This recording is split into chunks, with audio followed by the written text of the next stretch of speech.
qu'il y a 5 millions de personnes en France qui souffrent de solitude. En fait, je pense qu'il y a beaucoup plus. Un quart des Français se sentent exclus, abandonnés ou inutiles. Vous voyez cette petite boîte? Elle a changé ma vie. Et sur le coup, je ne m'en suis même pas aperçue. J'ai 14 ans.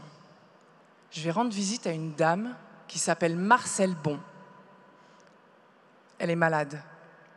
C'est une association de quartier qui m'a donné son adresse. Alors je vais la voir chez elle, rue Galande à Paris, dans sa petite chambre de bonne avec les toilettes sur le palier, la petite table avec la toile cirée. Elle sort sa boîte de gâteaux et moi je mange pendant qu'elle me raconte sa vie. En fait, je suis sa seule conversation de la semaine. Je grandis, je deviens journaliste pour la presse économique. Marcelle, elle meurt. Elle est enterrée au cimetière d'Ivry. À sa mort, sa nièce me dit « Écoute, tu peux choisir un objet qui lui appartenait. » Je choisis la boîte. Les années passent. Et en fait, quelques années plus tard, c'est le coup de tonnerre. Mon mari meurt dans un accident de voiture. Pour ses parents, pour nos enfants, pour moi, c'est tout qui s'écroule. Un de nos enfants, Félix, est dans le coma. Les médecins ne savent pas dans quel état il va se réveiller. Il a 5 ans. Et à ce moment-là, il se passe un phénomène incroyable. Alors que je marche dans la rue, des gens, des habitants de mon quartier que je ne connaissais pas viennent me voir et me disent qu'ils sont au courant de ce qui s'est passé, qu'ils me soutiennent et qu'eux aussi, ils vivent quelque chose de difficile. La dame, qu'elle aussi, elle a perdu son mari et qu'elle se sent seule. Un monsieur, lui, il a un cancer et qui se sent seul aussi. Une jeune femme qu'elle est en train de divorcer. Et à ce moment-là, mais je commence à entrevoir toutes ces solitudes invisibles de gens qui sont intégrés dans la société. Parce que souvent, ils ont un travail ou une famille,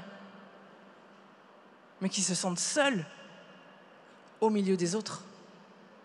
Ils subissent la solitude, exactement comme Marcelle. C'est pour toutes ces solitudes invisibles que j'ai décidé, avec Étienne Touvenot, de monter les petites cantines. Une petite cantine, ça ressemble à une grande cuisine ouverte, au pied d'un immeuble. Donc vous imaginez la cuisine, les plans de travail, l'évier, le four, le frigo, au milieu des grandes tables en bois, avec quelques chaises dépareillées. Et tous ceux qui veulent, ils peuvent venir se mettre à table, les uns avec les autres. Et ceux qui ont envie, ils peuvent venir cuisiner aussi. Et sur place, il y a un maître de maison, salarié, qui est là pour superviser le lieu, organiser l'approvisionnement, local, bio, circuit court, garantir la maîtrise du risque sanitaire, mais surtout faire en sorte que chacun se sente bien, qu'il n'y ait pas une population qui chasse l'autre, que la cantine ne se transforme pas en bar à tapas ou en club du 3e âge. En fait, que chacun se sente accueilli chez lui, comme à la maison. Pour le prix du repas, c'est contribution libre. Tout le monde donne, mais chacun donne ce qu'il veut. Grâce à cette contribution libre des habitants, la cantine peut fonctionner sans subvention. La première petite cantine a ouvert ses portes en septembre 2016, à Lyon. Et après elle, d'autres petites cantines ont vu le jour, dans différents quartiers de Lyon d'abord, et puis à Lille, et puis à Strasbourg. Et d'autres projets sont en cours, à Metz, à Annecy, à Oulin, à Saint-Étienne, à Paris. Et pourquoi pas demain, tout près de chez vous? Parce que qu'est-ce qui se passe derrière les petites cantines? À travers la rencontre, c'est que les habitants réinsufflent entre eux de la confiance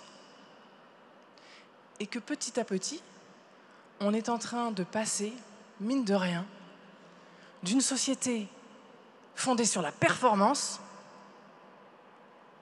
à une société basée sur la confiance.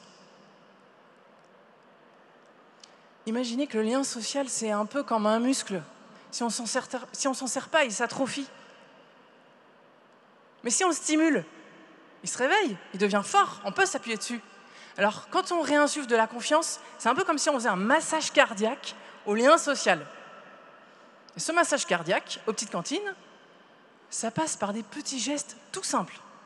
Vous enfilez le tablier, vous mettez le couvert, vous faites un sourire. Vous reconnaissez votre voisin et vous l'appelez par son prénom. Il n'y a plus de différence entre ceux qui sont solidaires et ceux qui ne le sont pas. Ceux qui sont aidants et ceux qui sont aidés, ceux qui sont bénévoles, ceux qui sont bénéficiaires, etc. Que nous soyons cadres dirigeants, parents au foyer, travailleurs indépendants, jeunes, retraités, étudiants, demandeurs d'asile, tous, nous avons besoin de nous sentir reliés aux autres. Depuis 4 ans, plus de 20 000 habitants ont rejoint l'aventure et se sont organisés en petites communautés locales autour de chaque cantine. Et je voudrais saluer l'énergie de Maryse, d'Odile, de Paolo, de Kylian, d'Étienne, de Bertrand, d'Isabelle, d'Élodie. À force de se rencontrer, des habitants ont eu envie de monter un jardin partagé, ou de se garder les enfants, ou de s'accompagner à l'hôpital. Alors aujourd'hui, on a besoin de 3 choses. On a besoin de locaux pour accueillir les nouvelles petites cantines. On a besoin de sous pour financer les travaux et accompagner les nouveaux projets. Et surtout, que vous en parliez à vos voisins. Si vous connaissez autour de vous une personne qui traverse quelque chose de difficile et que vous avez envie de l'aider à rebondir, invitez-la une fois aux petites cantines. Je fais le pari qu'elle reviendra. Et vous aurez un impact colossal, positif, extrêmement positif sur la société. Parce que quand on se sent abandonné, on se laisse aller. Et ça a un impact sur la santé, sur l'alimentation. Quand on se sent exclu, on a tendance à exclure les autres. Et ça a un impact sur les comportements de vote. Quand on se sent inutile, soit on se met en colère, soit on baisse les bras.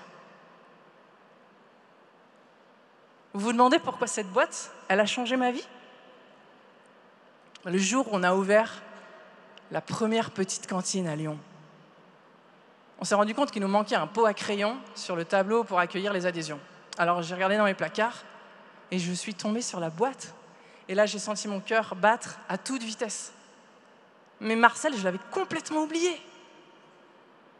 Et pourtant, c'était bien la même joie que je ressentais quand je montais ces escaliers 4 à 4. Avant de mourir, Marcel avait semé une petite graine.